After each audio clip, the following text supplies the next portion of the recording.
우리 제목을 한번 같이 따라 읽겠습니다. 복을 누리며 사는 사람들. 네, 2020년 코로나가 온 세상을 덮던 봄날이었습니다. 서울의 동대문에 쪽방촌이 있습니다.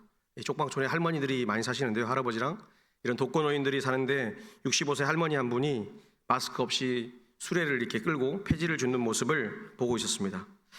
그의 삶은 가난했습니다. 평생 가난했고 자녀들은 흩어져서 살고 그리고 연락도 잘 안 되고 고단하고 외로운 삶을 그의 모습 속에 그리고 휴지를 줍는 그 등 속에 있었습니다. 한 기자가 다가와서 물었습니다. 할머니 요즘 어떠십니까? 라고 물었습니다. 할머니가 잠시 한숨을 쉬시고 멈추더니 하늘을 올려다보셨습니다. 그리고 이렇게 말씀하셨습니다. 그래도 오늘 햇살이 참 좋네요. 감사해요. 여러분 이 말이 들리십니까? 기자는 말문이 막혔다고 기록했습니다. 말문이 막혔다. 인생에서 너무나 낯선 환경이죠. 가난한 사람, 부족한 사람, 아무 힘없는 사람, 세상은 이런 사람들을 저주받은 사람, 불쌍한 사람 이렇게 말합니다. 그런데 감사가 나오고 그 감사함이 복이 된다고 오늘 우리 주님이 우리에게 말씀하고 있습니다. 이 말을 믿으십니까? 믿으십니까? 네. 이 가난과 저주 속에 사는 삶이 오히려 그 비밀을 말씀해 주시는데 가난한 자가 복이 있고 배부른 자에게 화가 있다라고 이 한마디를 하십니다. 세상이 완전히 뒤집어졌습니다. 천지가 개벽하는 말이죠. 오늘 누가복음 6장에 평지 팔복이라고 그럽니다. 마태복음에서는 산상순이라고 말합니다. 산 위에서 말씀하시는 것. 근데 오늘 평지에서 말씀합니다. 높은 산 위에서 말씀하시는 마태의 눈이 아니라 누가의 눈에서는 낮은 곳에서 내려와서 아픈 자, 가난한 자, 눈물을 흘리며 이 땅에 사는 자들을 향해서 오늘 우리 주님이 너희 가난한 자여 복이 있나니라고 말씀하고 있습니다. 오늘 핵심적인 질문이 있습니다.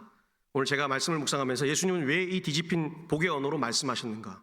그리고 그 복이 오늘 우리에게 어떻게 살아 움직이고 있는가? 이게 참 중요합니다.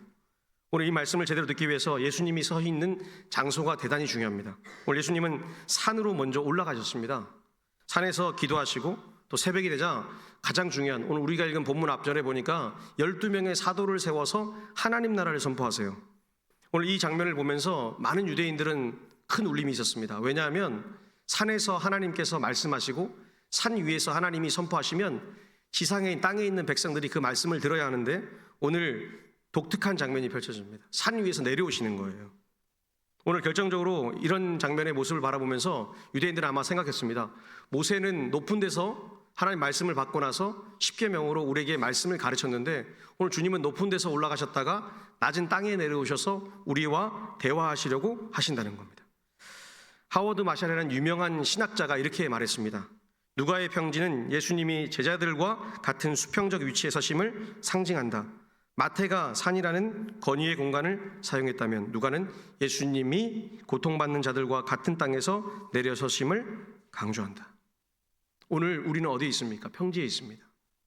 오늘 아프고 힘들고 가난하고 우리의 삶에 팍팍하고 힘든 그 삶 속에 그 고통 속에 오늘 우리 주님이 직접 찾아오셨습니다. 그리고 오늘 이 말씀에서 우리에게 평지에서 말씀하십니다. 너희가 어떤 사람들이냐라고 오늘 우리에게 직접적으로 말씀합니다. 너희는 새로운 교회라고 말씀합니다. 오늘 아이 본문 앞부분에 보면 12명의 사도가 막 세워집니다. 여기서 아주 중요한 장면이 있습니다. 12명의 사도 한 사람 한 사람 다 소중하지만 그 소중한 한 사람들을 하나님의 교회, 하나님의 피로, 예수님의 피로 핏값 사신 그 귀한 성자 하나님의 교회의 공동체를 세울 때 아주 생각하지 못한 장면이 있습니다. 가룟 유다입니다. 배신자가 이미 하나님의 공동체 안에 들어와 있습니다. 제가 알곡과 가라지 지난주에 얘기했습니다. 우리 안에 알곡이 있고 가라지가 있을 수 있어요. 교회를 해방하는 자가 있고 교회를 세우는 자가 있습니다. 성경은 2000년 역사 동안에 계속해서 그런 일을 반복했다고 역사가들이 말합니다. 그러면서 동시에 교회 안에 이 불완전하고 이 부족하고 연약한 공동체가 하나님의 능력을 갖고 있는데 마가복음 3장 15절에 보니까 귀신을 내쫓는 권세를 가지고 살아간다는 겁니다. 우리의 큰 힘이 있습니다.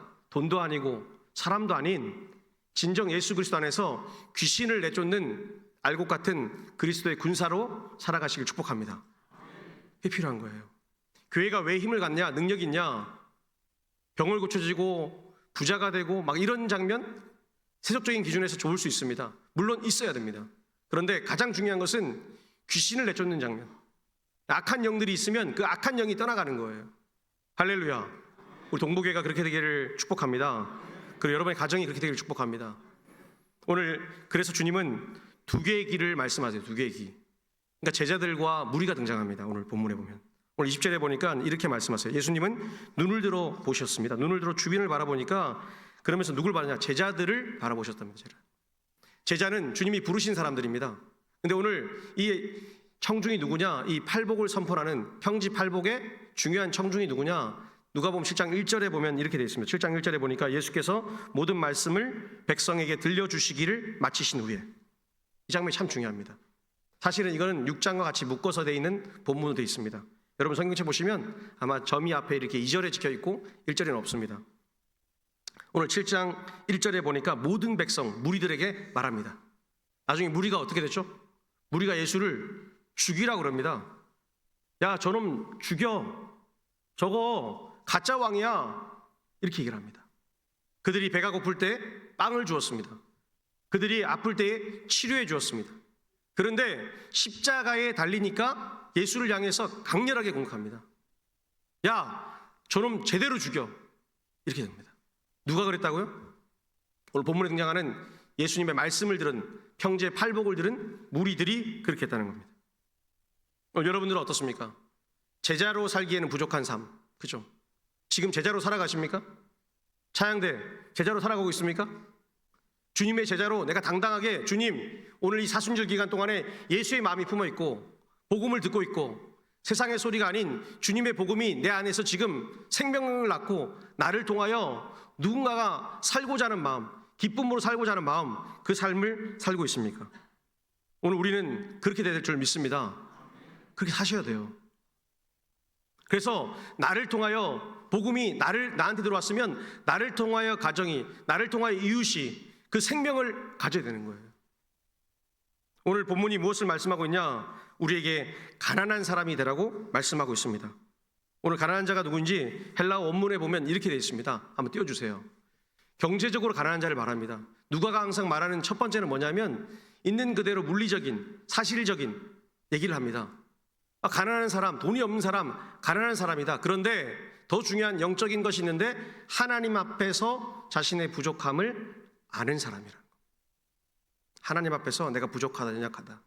우리 장로님들이나 오늘 일부에도 권사님이 대표기도하면서 자신의 부족함, 연약함 얘기하잖아요. 우리가 부족하고 연약하다고 고백할 때 하나님은 우리를 어떻게 보시냐? 아, 그래, 너 마음이 가난한 자다라고 말씀합니다. 그리고 이제 한 걸음 더 나아가야 돼요. 이제 뭐 해야 되죠? 오직 하나님만을 의지하는 사람이 되어야 됩니다. 할렐루야. 우리가 이게 돼야 돼요.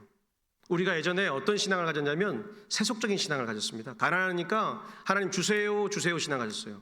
그래서 가졌습니다.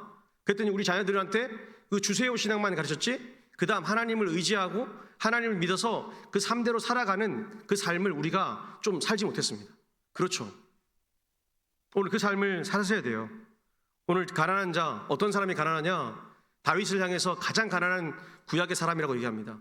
그가 스스로 그랬어요. 시편에 보면요, 40편, 86편에도 그가 하는 말이 뭐냐면 나는 참 가난한 사람입니다. 나는 부족한 사람입니다. 이렇게 하나님을 향해서 노래합니다. 그랬더니 하나님이 뭐라 그러냐면 가장 마음에 합하고 가장 사랑스러운 왕으로 그를 부릅니다.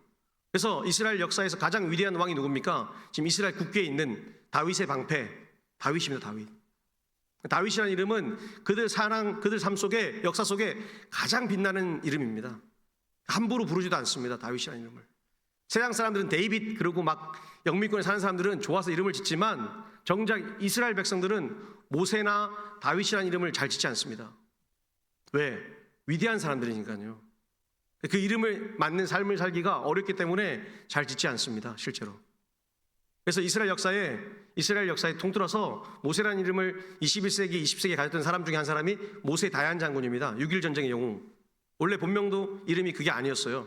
나중에 전쟁 이후에 그의 이름을 바꿔줍니다. 모세라고. 오늘 우리의 인생에 이름이 있습니다. 그리고 삶이 있습니다.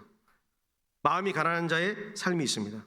오늘 조정민 목사님이 무엇이 성수인가 책에서 이렇게 말씀하시더라고요. 제가 말씀을 준비하면서 한 주간 이 책을 열심히 읽었습니다. 마음이 가난한 사람은 자신의 부족함을 알고 하나님을 향해 손을 내미는 사람입니다. 그들은 하나님이 우리를 돌이키시기 위해 마음을 졸이시고 거듭된 실수에도 온유함으로 인내하시는 그 마음을 닮은 사람입니다. 그 마음이 있어야 다른 일을 섬길 수 있습니다. 오늘 한국교회가 왜 이렇게 팩트 폭격에 망가지고 무너지고 더 이상 이제 스스로의 힘으로는 더 이상은 절대로 부응할 수 없는 수평이동의 시대 아닙니까? 이 교회가 어려우면 이리로 오고 저 교회가 마음에 안 들면 이리로 오고, 그렇죠? 그래서 더 이상은 성장점이 사라진 시대, 교회가 완전히 저성장해서 멈춰있는 시대, 마치 선진국의 성장률하고 똑같지 않습니까? 1%의 성장률에서 더 이상 오를 수 없는, 거기서 왔다 갔다 하는, 진동하는, 그래서 더 잘 살고 싶어서 더 많은 한정된 자원을 내가 더 많이 가지고자 서로 싸우는, 오늘 그런 모습이 우리 안에 있다는 겁니다. 근데 오늘 중요한 건 뭐냐? 오늘 조정민 목사님은 마음이 가난한 사람은 내가 어떻게 하는 건지를 말하고 있습니다. 자신의 부족함을 알고 누구한테 손을 내밉니까? 세상에 손을 내미는 게 아니에요. 하나님께 손을 내밀어야 돼요. 오늘 그 진리 안에 사시기를 축복합니다. 오늘 하나님께서 말씀하세요. 예수님은 우리를 섬기러 오셨다는 거예요. 잘 죽으셔서, 십자가에 죽으셔서 교회가 예수의 피값으로 산 공동체로 살아가기를 소망하셨습니다. 오늘 이것을 마음에 들고 오늘 살아가는 21세기 우리는 뭘 해야 되냐? 지금이라는 단어에 우리가 좀 초점을 맞춰야 됩니다. 하워드 마샬 앞전에 얘기했던 주석을 보니까요, 이런 표현이 있습니다. 한번 띄워주세요. 현재형 이다라는 헬라어가 있습니다. 하나님 나라는 이미 지금 가난한 자들에게 현재 실제로 임하고 있음을 나타냅니다. 누가는 이 복들을 단순한 미래의 보상이 아니라 이미 현재 속으로 뚫고 들어온 실제로 계시한다는 겁니다. 실제. 여러분 지금 하나님 나라를 살고 있습니까? 하나님의 뜻대로 살고 있습니까? 말씀을 묵상하고 기도하고 일하면서 즐겁게 하나님 나라 살고 있습니까? 아니면 매일 실패하고 매일 두렵고 매일 절망적이고 때로는 매일 욕심을 채우고 엉뚱한 얘기를 듣는 사람이 펼칠 수도 있다는 겁니다. 한국 사회가 지금 얼마나 갈등이 많습니까?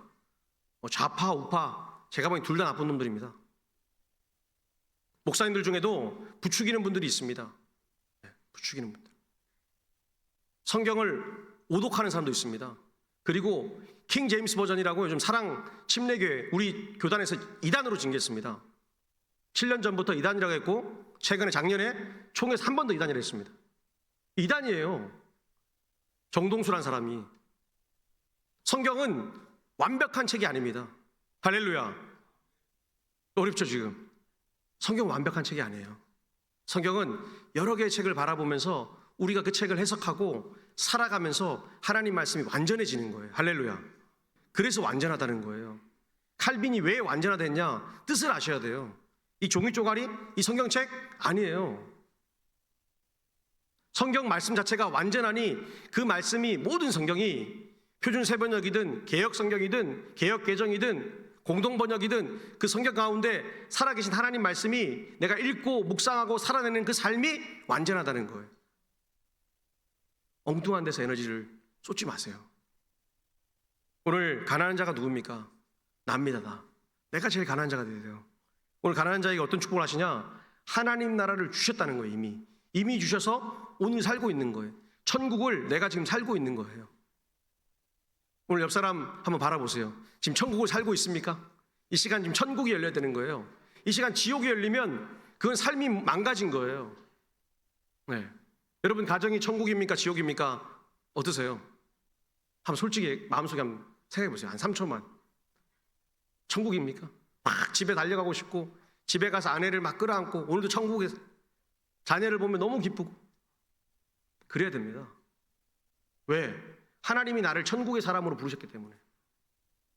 공복에 오는 발걸음이 천국이 돼야 돼요. 내 직분에 따라 장로, 권사라는 직분 가지고 제가 천국관을 안 했잖아요. 그거는 제일 힘들다고요. 제가 얘기했지 않습니까? 천국에 가면 누가 제일 없겠습니까? 목사님, 장로님이 제일 없습니다.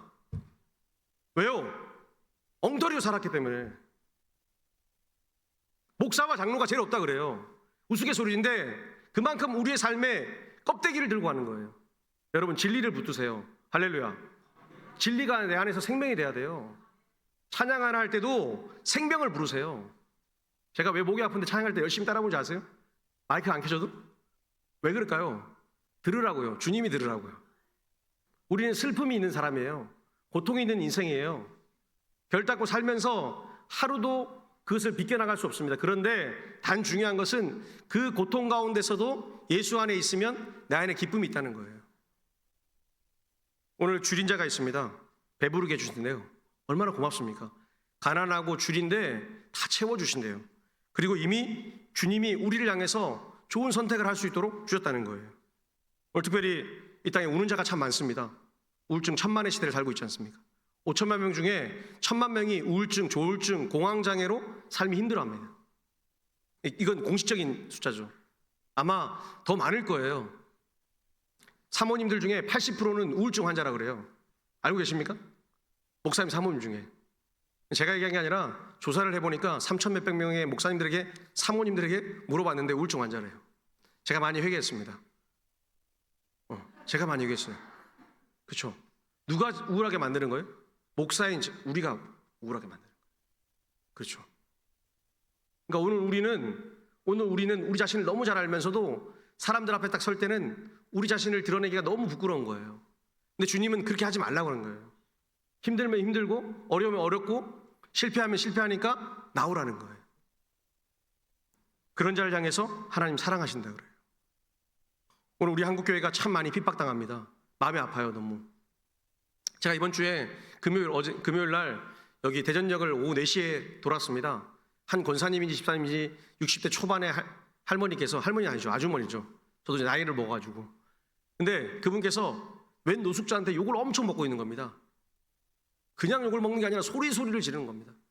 술 처먹고 나와가지고 밖에서 복음 전한다고 이 예수쟁이들 종교에 미친 막 욕을 하는 겁니다. 제가 진짜 목사만 아니면 가서 꿀밤을 한 대 놓고 싶었습니다. 남자를. 진짜입니다. 화가 막 이만큼 나더라고요. 저도 말아보고 있었어요. 근데 여기서 하면, 근데 그분이 그걸 다 참고 천천히 걸어서 가는 거예요. 따라가면서 욕을 하는 거예요. 참 미친놈이죠. 마귀입니다. 제가 기도했어요. 잠깐 서서. 하나님, 저 마귀 새끼 예수를 믿든지 아니면 좀 저주를 좀 해달라고 했어요. 왜 하나님 나라 복음 아무도 안 전하는데 찬바람 와가지고 그 추운 데서 저는 똘똘 싸매가지고 추워가지고 장갑도 끼고 있는데 복음 전하려고 장갑도 벗고 손으로 복음을 전하는 한 여인을 그렇게 주님 매정하게 만드십니까 싶었어요. 남자들은 도대체 뭐 하고 있는지 싶어요. 대전역에 항상 나오는 분들은 여자분들이에요. 노래 부를 때도 여자분들이 한 6번 나와가지고 찬양 부르고. 저 대전역을 자주 갑니다. 대전 중앙 그 통로도 자주 가고요. 오늘 여러분의 삶에 진짜 핍박받는 게 무엇입니까? 예수를 위해서 복음을 전하여서 받는 핍박이 진짜 박해입니다. 오늘 뭐라 그랬어요? 기뻐하고 춤추라 그럽니다. 뛰놀라 그럽니다. 얼마나 행복합니까? 지금 북한 땅에는 지하의 교인들이 여전히 통일되어서 문이 열려서 예배드리기를 너무 간절히 원하는 거예요. 그렇죠? 자기들이 수신호한다 그러잖아요. 이제는 노래 부르면 김정은이가 이제 사정없이 잡아가니까 이제는 도저히 찬양을 못 부르는 거예요. 예전에는 몰래 불렀어요. 심지어 쪽보음도 이렇게 손에 볼펜을 썼다가 지웠다가 했어요. 그거까지는 북한에서 용인이 됐습니다. 허락됐어요. 지금은 아무것도 안 됩니다. 지금은 아무것도 안 돼요. 입만 뻥긋하면 죽습니다. 이제는 죽어요. 이게 박해입니다. 지금 한국교회 손가락질하는 거 누구 잘못입니까? 우리 때문이죠. 우리 때문에. 우리 때문이잖아요. 이거는 박해가 아니에요. 우리의 허물인 거예요. 믿습니까? 믿습니까? 이 허물이 지나가야 돼요. 그래서 진짜 박해가 한번 와야 돼요. 그래서 그 박해를 맞고 진짜 예수쟁이들이 보여줘야 돼요. 살아야 돼요. 그래야 생명이 나타나는 거예요. 오늘 우리 주님이 이런 4가지의 큰 복 이후에 화를 말씀하시면서 화 있을진저라고 말씀하고 있습니다. 오늘 이 화 있을진저에서 중요한 헬라어가 있습니다. 중요한 헬라어가 뭐냐면 아페코라는 헬라어입니다. 이 화면을 보시면요, 이게 무슨 뜻이냐면 완전히 다 받아버린 상태, 영수증에 도장을 찍어서 더 이상 받을 것이 없습니다. 나는 당신과 모든 것을 처리했습니다. 이 말이 헬라어 아페코입니다. 무슨 말이에요? 가장 무서운 것, 복을 이미 다 받았습니다. 나는 부유합니다. 자녀들이 복을 많이 얻어서 잘 살고 있습니다. 제가 전도를 해보니까요, 인천에 한 80대 어르신이었는데 참 잘 사시는 거예요. 부자예요. 전도 예수 믿으라고 매번 제가 전도를 했어요. 왜? 항상 지나가시니까. 어느 날 저랑 얘기를 나눴어요. 제가 어르신 교회 한 번만 나와주세요. 그랬어요. 후라이팬 드릴게요. 그랬어요. 후라이팬 가지고 안 되는 거예요. 굉장히 부자시니까. 목사님 나 돈 많아. 그러면 자녀들은요? 다 잘 사는 거예요. 혹시나 아픈 손가락 없으십니까? 했더니 없어요. 아픈 손가락도 하나도 없는 거예요. 그럼 손주랑 손녀는 어떠세요? 다 잘 살아가지고 해외에 다 있다는 거예요. 제가 할 말이 없었습니다. 제가 이랬습니다. 진짜 복을 받으셨네요. 진짜 복을 받으셨네요. 여러분 이게 진짜 복을 받은 겁니까? 오늘 주님은 뭐라 했냐면 아페코라는 거예요. 화 있을 진저. 네가 다 받았으니까 이제 너는 나한테 울고 불며 매달리면서 요구할 게 없다는 거예요. 마음이 가난해서 애통해서 하나님 내 아픈 곳을 치유해 주십시오. 내가 지금 가난하고 힘들고 헐벗어서 내가 좀 살아야 되겠으니 엎드려 기도할 게 없다는 거예요. 1960년대 유명한 사진이 있지 않습니까? 한국교회 유명한 사진. 한복 흰색 입고 때가 많이 꼈는데 어린아이를 뒤집어 엎고 마룻바닥에 엎드린 젊은 처자의 모습이 있습니다. 한때 한국에 유행했죠. 2000년대 초반에. 실제 사진 아닙니까? 그때 우리 백성들이 60년대 70년대 지금 여러분들이에요. 얼마나 열심히 믿음의 선배로 기도하셨습니까? 하나님 주세요. 가난합니다. 하나님이 들으시고 너무 가난하니 이 백성 살리고자 하나님께서 지금 세계 10대 선진국이 되게 해주셨어요. 할렐루야. 그리고 뭐하러 하신 거예요? 부자 됐으니까. 선교하라는 거예요. 전도하라는 거예요. 복음으로 멋지게 살아라는 거예요. 오늘 우리 동부교회가 복음의 진정한 의미 팔복으로 들어가시길 축복합니다. 그리고 그 복을 받은 그것을 나만 가지는 것이 아니고 나를 통하여 다른 누군가를 살리는 데 사용하시길 축복합니다. 오늘 주님의 경고가 참 무섭습니다. 26절에 보니까 이렇게 말씀하세요. 오늘 26절 말씀 우리 한번 같이 더 읽어보겠습니다. 같이 읽겠습니다. 모든 사람이 너희를 칭찬하면 화가 있도다. 그들의 조상들이 거짓 선지자들에게 이와 같이 하느니라. 아멘. 거짓 선지자들에게도 이와 같이 하였다는 겁니다. 오늘 우리 시대에 참 어려운 점이 뭐냐면 우리가 칭찬받는 일에 너무 익숙하다는 겁니다. 그리고 그것을 참 좋아한다는 겁니다. 우리 한국교회 안타까운 공식이 있지 않습니까? 헌금 많이 하고 주일 예배 잘 드리고 새벽기도 열심히 하면 하나님께서 반드시 복을 주신다. 그러면 이 논리대로 거꾸로 뒤집어서 역전해보면 그러면 가난하면 저주받은 겁니까? 병이 찾아와서 암이 있으면 내가 저주받은 겁니까? 아니요. 주님은 그 얘기 하지 않습니다. 오늘 주님이 가난한 자에게 임하는 것 뭐냐? 가난한 자에게 임하는 것 그 자체가 뭐냐? 가난한 것은 복음의 출발선을 만드는 거예요. 할렐루야. 영적인 의미를 얘기하는 거예요. 전부 다 마음속에 가난한 게 있는 거예요. 복음은 공평한 거예요. 세상에 복음만큼 공평한 게 없습니까? 없어요. 세상은 불공평해요. 다 불공평해요. 그렇죠? 돈 많고 힘 있는 사람이 좋은 데 살 수 있는 게 맞습니다. 그리고 그 자녀들이 잘 되는 게 맞아요. 왜? 똑같은 시간에 24시간 중에 공부할 수 있는 시간이 똑같아요. 그리고 좋은 선생님과 좋은 자료 가지고 공부하는 누가 유리하겠습니까? 그들이 훨씬 유리하죠. 한번 생각해 보세요. 나는 걸어가야 되는데 그 친구는 차를 타고 자가용을 타고 간다면 더 빠르겠죠. 이제 나중에 드론 택시가 나온다는데 드론 택시가 나오면 드론 택시 타고 가면 훨씬 빠르겠죠. 그러니 이것은 어쩔 수 없는 세상의 진리인 거예요. 그들이 말하는. 근데 오늘 주님은 그 얘기하고 싶은 게 아닙니다. 복음에 대해서 얘기하고 있습니다. 오늘 우리 주님을 한번 생각해 보세요. 우리 주님은 가난하게 사셨습니다. 그죠? 그래서 나사렛 예수 그러니까 바리새인들하고 니고데모도 놀랍니다. 선한 것이 왜 나오지? 그들은 가난한데 못 배웠는데 성경도 잘 모르는데 이렇게 부릅니다. 나사렛 예수. 근데 그 나사렛 예수가 나중에 머리 둘 곳도 없지만 십자가에 이제 달리십니다. 누굴 위해서? 우리를 위해서. 그리고 그 십자가에 달리사 나중에 유일하신 우리의 왕이 되시고 구주가 되셔서 그 이름을 믿는 자들에게는 오늘 한량없는 은혜와 사랑을 주신다는 거예요. 오늘 우리는 칭찬을 너무 좋아합니다. 저도 좋아해요. 칭찬과 인정받고 싶어 합니다. 그렇죠? 우리가 참 어려운 것 중에 하나가 뭐냐면 직분 올라가는 것. 무슨 이게 승급 따먹는 것 같아요. 그렇죠? 네. 집사에서 장로님 되는 것, 집사에서 권사 되는 것. 참 중요합니까? 중요할 수 있습니다. 근데 오늘 그것이 얼마나 무익한지를 주님 말씀합니다. 장로님 되는 건 귀한 일이에요. 아주 중요한 일이에요. 권사님 되는 건 중요한 일이에요. 근데 그것이 중요한 게 아니라 그 무게가 주는 것, 장로가 되고 권사가 되는 그 무게가 갖는 게 얼마나 힘든지 알면 여러분 하기 싫어할 겁니다. 제가 지난주에 목사하기 싫다 막 이런 얘기 했잖아요. 그죠? 목사하지 말라고. 우리 부모님 화가 났습니다. 자녀한테까지 네가 왜 그러냐. 그 사람의 선택인데.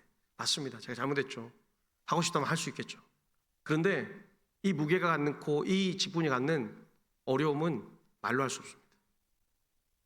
목사님 제가 하나님의 일을 하면서도 내 자녀는 안 했으면 좋겠다고 왜 하겠습니까? 그거 안 하고도 충분히 하나님 앞에서 행복하고 아름답게 살 수 있고 하나님의 영광을 드러낼 수 있습니다. 오늘 우리는 이거 참 좋아합니다. 모든 사람이 너희를 칭찬하면. 여기까지 참 좋습니다. 너희 사람 칭찬하면. 오늘 한국교회가 왜 어려운 길에 들어서나 사람들이 위로받고 힘을 얻는 것 참 중요합니다. 축복받는 거 맞습니다. 위로받고 축복받는 것 중요합니다. 그런데 우리가 그것에 집중해서 매몰되면 안 됩니다. 이것이 정답이구나 생각하면 안 됩니다. 그러면 그때부터 교회의 영향력은 무너지기 시작합니다. 그래서 그렇게 좋아하는 사회적인 구제나 이런 것들에 우리의 인생을 거는 겁니다. 우리의 목적은 하나님 나라의 복음을 세워가는 거예요. 그리고 그 이후에 다양한 것들이라는 거예요. 구제도 해야 되고요. 이웃도 섬겨야 되고요. 교회 안에 어려운 사람도 돌봐야 되는 거예요. 오늘 우리 시대의 소비가 얼마나 빠르게 됩니까? 많은 사람들이 소비 시대를 살아갑니다. 그렇죠? 좋아요 눌러주고 구독해주면 좋아서 막 춤을 춥니다. 근데 비난에 그려오면 감당을 못합니다. SNS를 통해서 많은 사람들이 스타고 일반인이고 할 것 없이 삶을 끌어냅니다. 자살한다는 거예요. OECD 최고의 자살률을 자랑하는 대한민국. 지금 15년, 16년째 지금 세계 1등을 달리고 있습니다. 이렇게 살기 좋은 나라. 우리나라 밖에 있는 사람들은 대한민국을 너무 좋아합니다. 안전하고 평화롭고 살기 좋은 나라. 할렐루야. 맞잖아요. 왜 아멘 안 하세요? 대한민국은 살기 좋은 나라예요. 안전하고요. 밤거리에 나간다 그러면 외국 사람들이 굉장히 놀래요. 한번 나가보세요. 밤에 이 큰 대도시에 나간다는 자체는 나는 오늘 죽으러 간다는 뜻이에요. 제가 있었던 필라델피아에 지금 9시, 밤 9시, 아니, 밤 9시도 너무 빠른 것 같습니다. 7시에 가요, 7시. 7시에 나가잖아요? 사람이 없습니다. 누가 있는 줄 아세요? 펜타닐에 중독된 사람들, 마약에 중독된 사람들, 아니면 노숙자들. 그 외에는 아무도 없습니다. 제가 왜 아냐고요? 제가 거기서 일하고 차를 타고 차를 타고 지나가면 무서워요. 막 기도해요. 막 기도하고 찬양 막 크게 불러요. 무서우니까. 그 사람들이 저를 바라봐요. 정지한 신호 빨간불 앞에서 저를 바라봐요. 그럼 제가 그 사람을 마주치기 싫어가지고 이건 불쌍하고 그런 문제가 아니에요. 생존의 문제인 거예요. 왜? 갱들이 있어, 갱스터. 총 들고 나와서 쏘는 거예요. 그냥. 저하고 아무 악의도 없는데. 대한민국 그렇습니까? 뉴욕? 그나마 지금 많이 좋아졌습니다. 시카고? 심각합니다. LA? 심각해요. 여러분 미국 살기 좋은 줄 아십니까? 대한민국이 세계에서 살기 제일 좋습니다. 정말이에요. 근데 우리는 뭐라 불러요? 헬조선이라 부르고 이제는 헬도 귀찮아요. 왜 귀찮죠? 삶에 소망이 없어서 그렇습니다. 예수를 만나지 못해서 그렇습니다. 예수를 모르니 내 감정과 내 불평과 내 잘못된 것만 튀어나오는 거예요. 오늘 우리 안에 칭찬을 내려놓고 인정을 내려놓고 우리 주님만 높여주는 여러분 되시기를 축복합니다. 제가 좋아하는 목사님인데 존경하고 이재철 목사님입니다. 다른 분 얘기하고 싶은 게 아니라 다른 어떤 이분의 그런 정치적 색깔 이런 얘기하는 게 아닙니다. 오늘 중요한 얘기는 100주년 기념교회를 13년 섬기셨습니다. 그래서 2018년도에 은퇴하면서 그가 퇴임 설교에 이렇게 했습니다. 여러분 지금부터 이재철을 거침없이 버리셔야 합니다. 하나님께서 내려주시는 새로운 차원의 은혜를 원하신다면 이재철을 버리시되 적당히가 아니라 철저하게 버리셔야 합니다. 아멘이십니까? 저는 아멘이에요. 저는 짐이 참 적습니다. 짐. 물건을 잘 안 사는 편입니다. 그리고 적게 사고 짐을 싸면 이삿짐이 얼마 안 돼요. 제가 예전에 창원에서 이렇게 유학 가기 전에 짐을 가지고 올라왔는데 1.5톤 트럭인가요? 그 트럭 하나에 들어가더라고요. 우리 집 뭐 침대고 뭐고 다 했는데 작죠. 그쵸? 네, 그만큼 되는 거예요. 근데 유학 갔다 오니까 더 작아요. 왜? 생각해보니까 짐이 적어야 될 것 같아요. 아니 나는 말로는 하나님 나라를 산다 그러면서 멋있게 산다 그러면서 짐이 적어야 되지 않겠습니까? 짐이 적어서 나중에 죽을 때가 되면 그냥 별것 없이 죽고 싶어요. 소망인 거예요. 지금도 그렇게 살아요. 그래서 교복이 있습니다. 교복. 저의 교복. 이해되세요? 제가 얘기했죠. 목사들은 교복이 있습니다. 그래도 좋아요. 주일날만 여러분들 이렇게 보잖아요. 제가 지금 멋있습니까? 안 멋있습니까? 좀 감사합니다. 역시 마음이 넓으시네요. 대답 안 하는 분들은 그냥 멍하니 쳐다보고 있으면 좋은 거죠. 삐딱하게. 인생이 삐딱하니 그럴 수밖에 없습니다. 여자들이 참 이래서 좋아요. 네. 그래서 아마 강의할 때나 설교할 때 보면 여자분들을 이렇게 보는 이유가 있는 봐요. 행복해요. 반응이 좋으시니까. 오늘 우리의 삶이 이렇게 되고 여러분의 삶도 그렇게 되시길 축복합니다. 멋있잖아요. 멋있잖아요. 이분을 보면 멋있다는 거예요. 나도 목사로서 우리 성도들, 사랑하는 동북의 성도들한테 내가 만약에 은퇴하게 되면 그냥 이렇게 끝나고 싶다. 그냥 조용하게 마지막 설교하고 주일에 그냥 조용히 케이크 하나, 성심당 케이크 하나 받고 가고 싶다. 네. 너무 좋은 것 같아요. 네, 성심당 케이크는 받고 싶습니다. 너무 좋은 것 같아요. 네. 인생의 끝자락이 참 화려한 거 아닙니까? 너무 멋지잖아요. 아무 일도 없이 은퇴식 뭐하고 제가 이번에 저 위임식 할 때도 최대한 돈 안 들이려고 사람 많이 안 세웠습니다. 아시죠? 예. 뭐 주저리 뭐 세우고 뭐 축사 뭐 하나도 안 했습니다. 줄였어요. 왜냐고요? 돈의 문제 때문에 그런 게 아닙니다. 제 목회 철학에 안 맞기 때문에 그런 거예요. 사실 위임식도 안 하고 싶었어요. 안 하고 될 수 있으면 좋은데 위임식을 안 하면 위임 목사 안 된다 그래가지고 했습니다. 노회에서 말을 하길래 들어야죠. 선배님들 말씀하시는데. 오늘 우리의 마음이 칭찬과 인정이 아니라 주님 안에서 은혜 누리고 사랑하고 서로를 섬기면 그 기쁨이 우리를 인도하는 삶이 될 줄 믿습니다. 우리가 그렇게 살아가는 거예요. 오늘 이 청년들이 얼마나 힘든 이유가 그거잖아요. 집 가지려고 막 뭔가를 가지려고 하니까 불평등해 보이는 거예요. 불평등한 나라가 아닙니다. 평등이란 말이 뭐죠? 기회가 평등한 거예요. 근데 우리 지금 세대가 뭘 원해요? 지금 결과의 평등을 원합니다. 열심히 노력해서 가지고 있는 사람 거 빼앗으려고 그럽니다. 도둑놈의 새끼죠. 이건 도둑놈이에요. 그 사람이 얼마나 열심히 살아서 이 자본주의라는 이 시스템 가운데서 열심히 살아서 얻은 거예요. 그러면 축복해 주는 거예요. 아, 저 사람 열심히 살았구나. 나도 열심히 살아야 되겠다. 기쁘게 살아야 되겠다.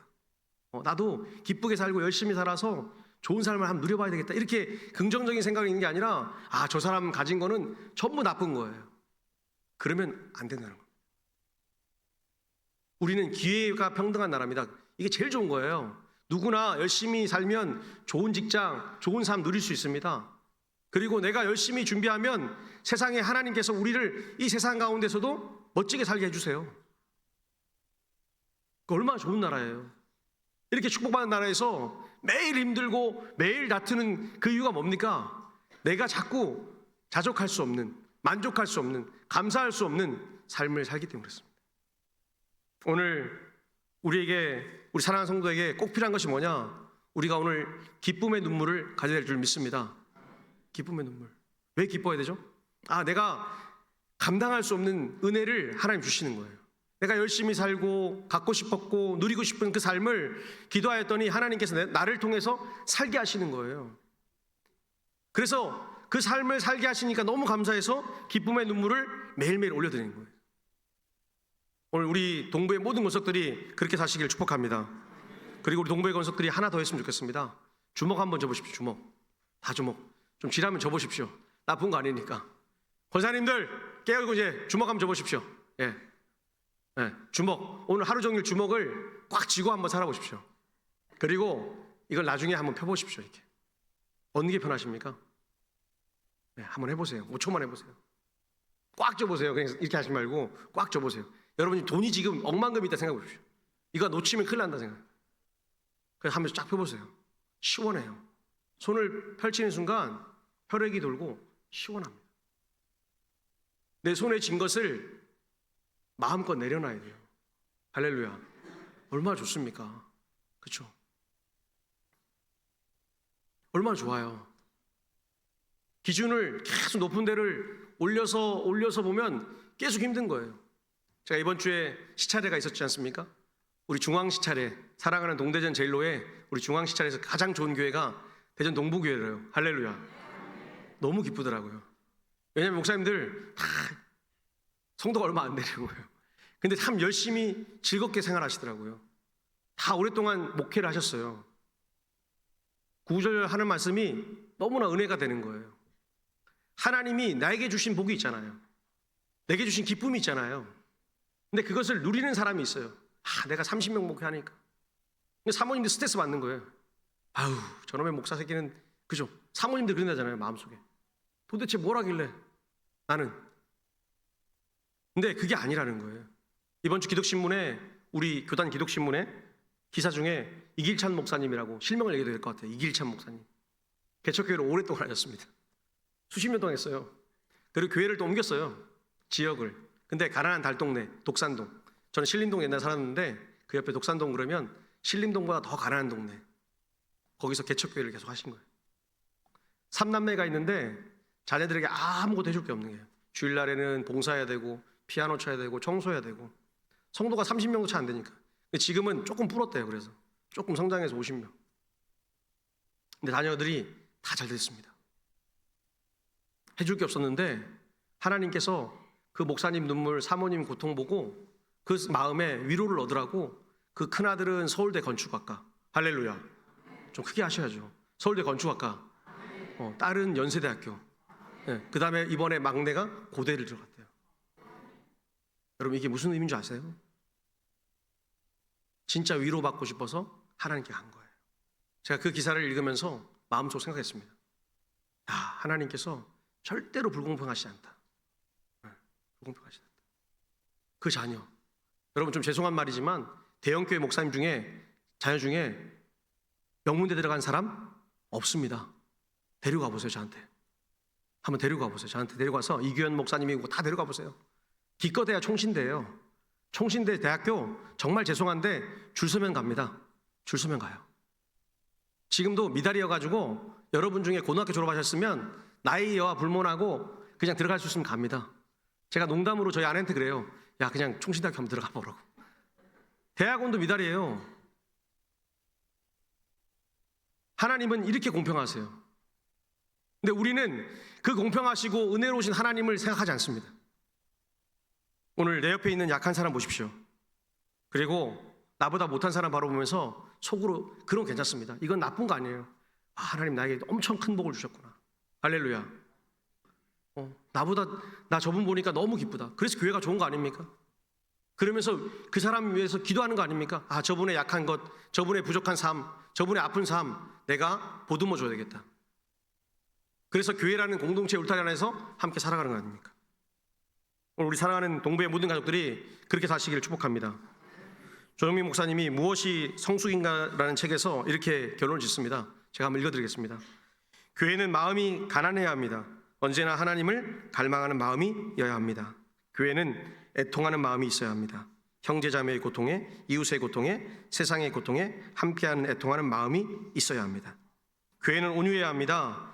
사사건건 지적하는 손가락이 아니라 부드러운 눈길이어야 합니다. 오늘 우리가 그랬으면 좋겠습니다. 그리고 우리가 누군가를 칭찬하고 격려했으면 좋겠습니다. 우리 대한민국의 문화가 그랬으면 좋겠습니다. 이 책에 보면 그런 얘기가 나와요.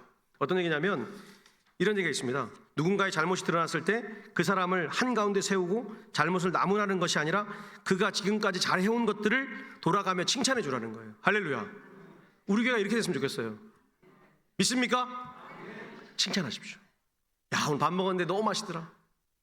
조금 맛 없어도 내가 먹어본 밥 중에 최고 맛있더라. 칭찬해 주세요. 칭찬을 할 수 있다는 것은 내가 그만큼 마음이 뭐죠? 넉넉한 사람이라는 거예요. 내가 나보다 더 잘된 사람 보면서 기뻐해 주는 거예요. 그리고 기도하는 거예요. 하나님, 내 가문에도 좋은 사람 나오게 해주세요. 하나님이 원하시는 바잖아요. 다윗이 그런 마음으로 살았어요. 다윗이 누군가의 잘됨을 보면서 칭찬하고 축복하는 삶을 살았으니 그의 실수와 허물과 제약 속에서도 하나님은 그를 뭐래요? 귀하게 쓰신 거예요. 교회에 가면 귀하게 쓰는 가문이 있습니다. 교회마다 참 신기하죠. 교회마다 하나님이 잘 쓰는 가문이 있어요. 가문이 있어요. 하나님이 그 교회를 세워가고 일으키는 일에 그 귀한 가문을 사용해요. 오늘 동부의 모든 가문들이, 가정들이 그렇게 되길 축복합니다. 우리 함께 기도했으면 좋겠어요. 이 시간에 하나님, 내가 주님 안에 복을 누리며 사는 사람인데 내 가정과 내 가문이 오늘 말씀처럼 살기를 소망합니다. 내 마음에 애통하는 마음, 가난한 마음, 우는 마음, 그 마음을 통해서 누군가를 살리고 나를 살리고 가정을 살리는 복된 삶을 허락해 주십시오. 우리 이 마음으로 우리 함께 같이 기도하겠습니다. 하나님 아버지 감사합니다.